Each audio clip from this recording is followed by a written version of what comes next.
Welcome back to What Arty Noobs with General Disturbance. This is an M55. The reason I know that is that that's a big fat barrel that belongs to an 8-inch howitzer. And the 8-inch howitzer was on the M55 used by the US Army. And the name of the commander of this vehicle is Boomer HE, and he's on the north spawn of Cliff. Battle has commenced. It looks like Boomer, instead of going over the cliff edge, I think he's going to drive down the slope here and then go around the corner to find his firing position. Carefully avoiding all the trees, not to give any trace of where his location is to the enemy. Okay, that's nicely situated. And yep, he's going to take it into the corner, and it's behind those trees. That's great. Good firing position. And he's extending his view. Oh, I think he pressed the T key and he's put an aim point right next to his vehicle. Don't think he means to do that, but... Okay, he's got his first targets. There's the Defender and the Carnarvon. He's dialing in his aim. Almost ready to go. Go for the Defender first. Rounds out.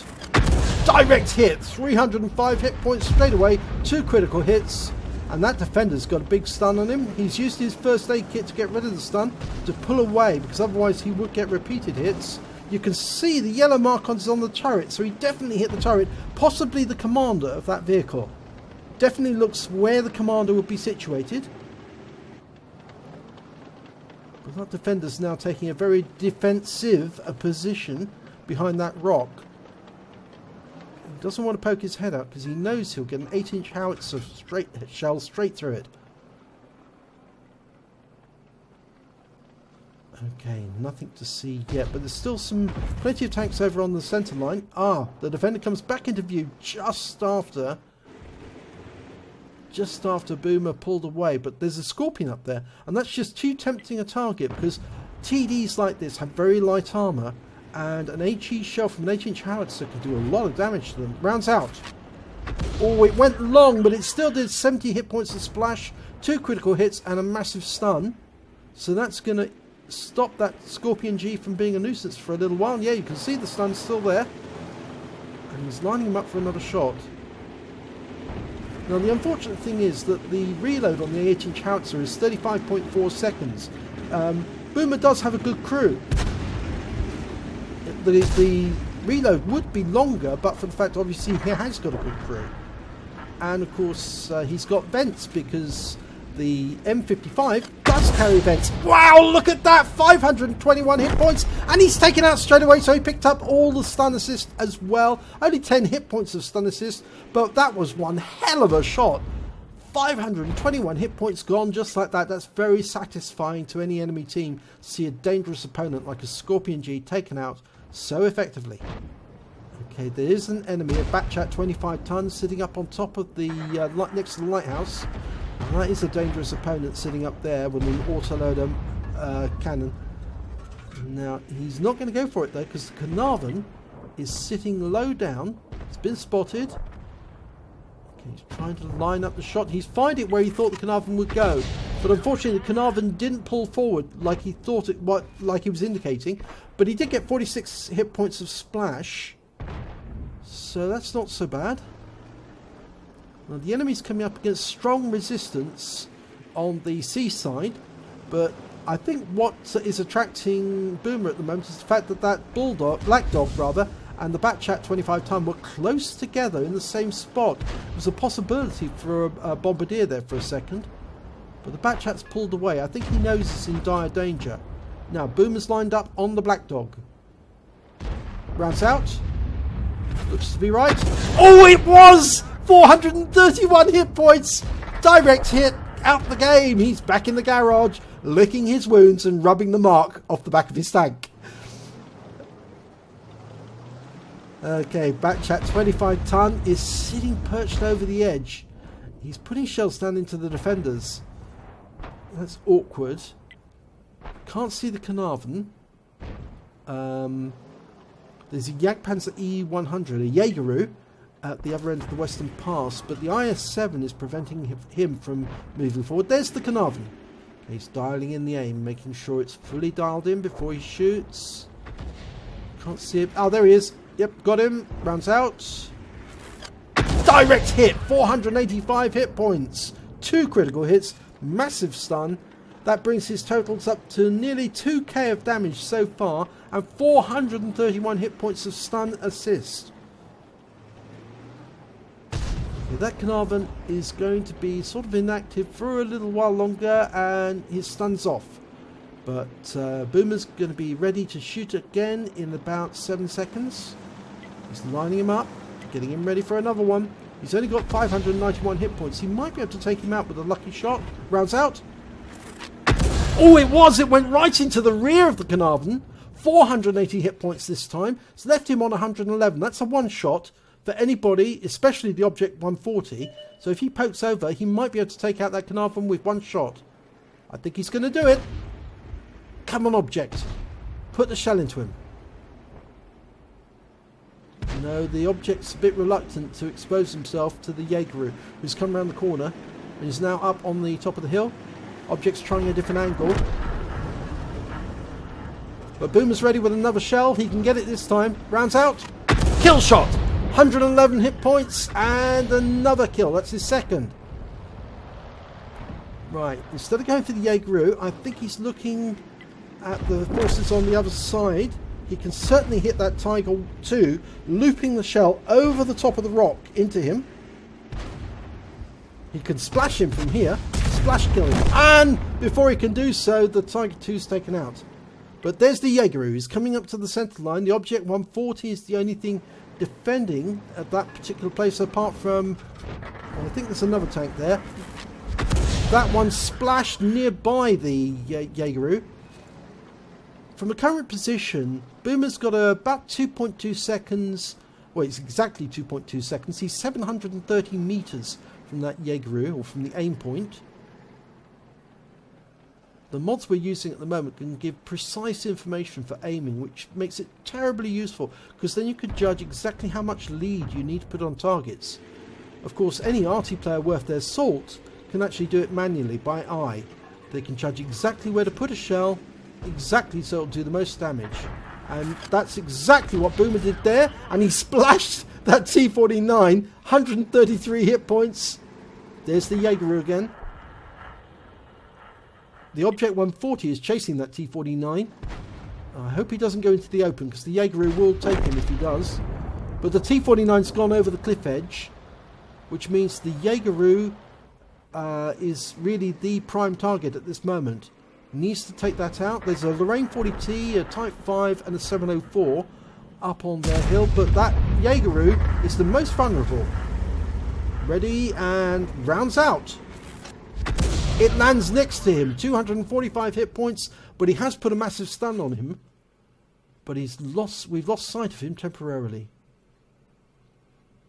Now the forces on the other side of the rock have defeated the defenders, and they're coming around the rock now, so they're going to take that Lorraine 40T from behind, but there's nobody in front of that Lorraine to stop them from moving forward, except the Object 140. I think the Object 140 is going to see him, and he has.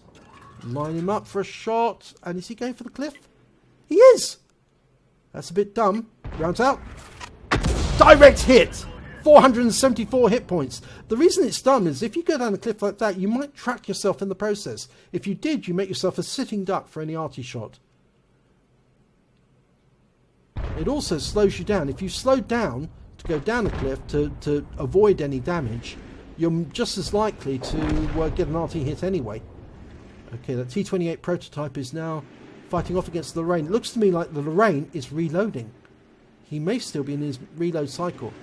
But unfortunately, there's a red line from that house, so it's going to be a very difficult shot to put the shell onto the Lorraine. He can do it, though. Rounds out. Oh, he stuns the Lorraine, and that might be helpful.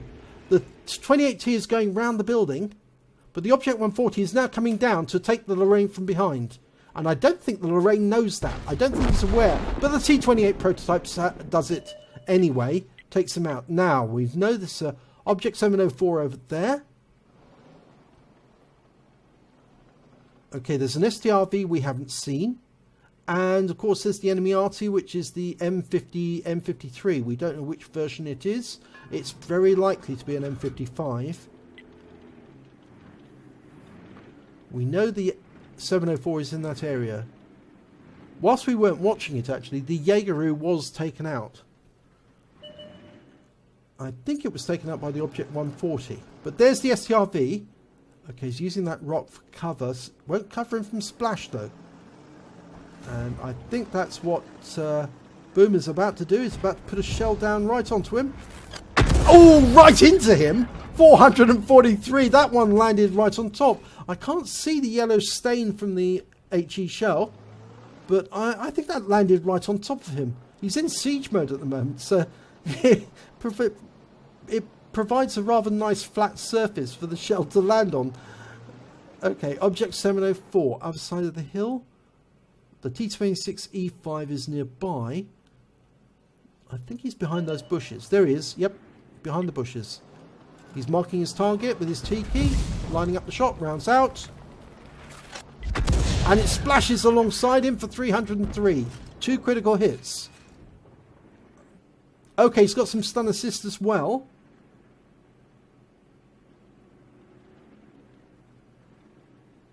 Trying to work out where he's going to go. Which bush is he going to hide behind? Probably those big ones. I agree with Boomer. I think he's more than likely going to be behind those rather than the small one. Although that small one does provide some protection. It's not big enough to protect him from a Arty shell. Waiting for a spot. The Object 140 is moving forward. Should see him any second. Meanwhile, the STRV down in the valley. T-28 prototype is approaching. Ah, there's the Object 704. In fact, yes, he did move away from that other bush. And he's gone behind this big rock. I think he's doing that to try and protect himself from Arty.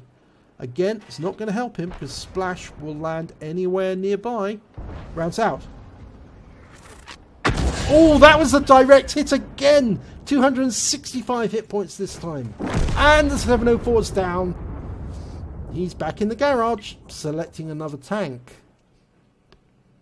Right, that means there's only 2 enemies remaining. The Arty, the M53, the STRV 103. We know where the 103 was last seen. It was over on the other rock, actually, Boomer. There he is. I wondered for a second. But Boomer's going for the priority target, the M53, because he can do a lot more damage than the STRV can. Zeroing in and rounds out. Should be a kill shot. It is! 103 hit points, and the M53 is back in the garage. Right, next target. Oh, taken out from behind by the Badger, who makes his appearance at last, but he didn't have much in the way of hit points. So, that was a win 8 of 6246 from Boomer HE. Let's have a look at the end of battle stats. This is going to be interesting. Well, it's a first-class tanker. After all that work, it was only a first-class tanker. I expected an ace. I thought that would definitely be an ace. But it's only a first class. So obviously, to get an ace, you have to do something exceptional in the M55. He also picked up a Bruiser medal for getting at least 5 critical hits. He got 22 in that battle. And he picked up a Gore's medal. He did more damage, exceeding 10 times the hit points of his own vehicle.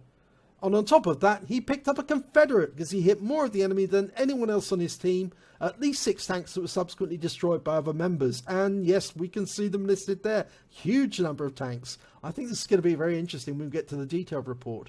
Well, when it came to damage, he came second with 4,415. He was topped out by the FB217 Badger, who managed to get 6,226. Now, I think the Badger was working the other side of the cliff face next to the ocean, which is why he was so badly damaged at the end and why he got so many kills. He was taking on the defenders on that particular corner.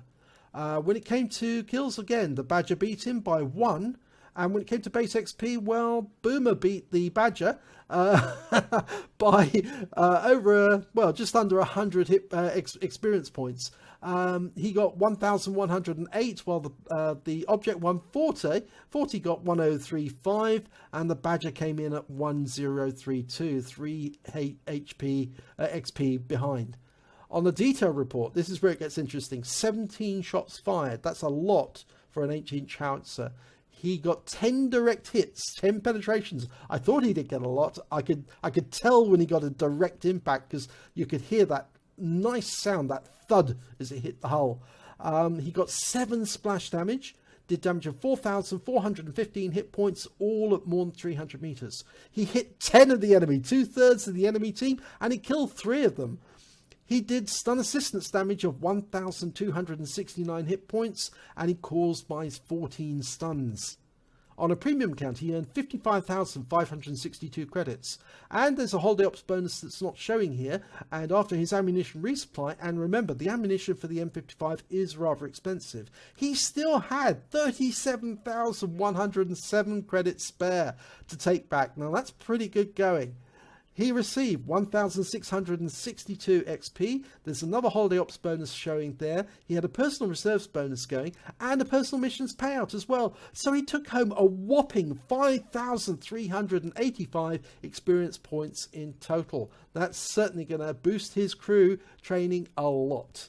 So, well done, Boomer HE. That was a good battle to watch. Thank you very much for providing this replay. I did enjoy watching those shells go in and smack the enemy. You were certainly giving it as good as you could. If you enjoyed this replay, please give it a like and do subscribe to our channel. And hopefully it'll be your replay I'll be featuring in our next video.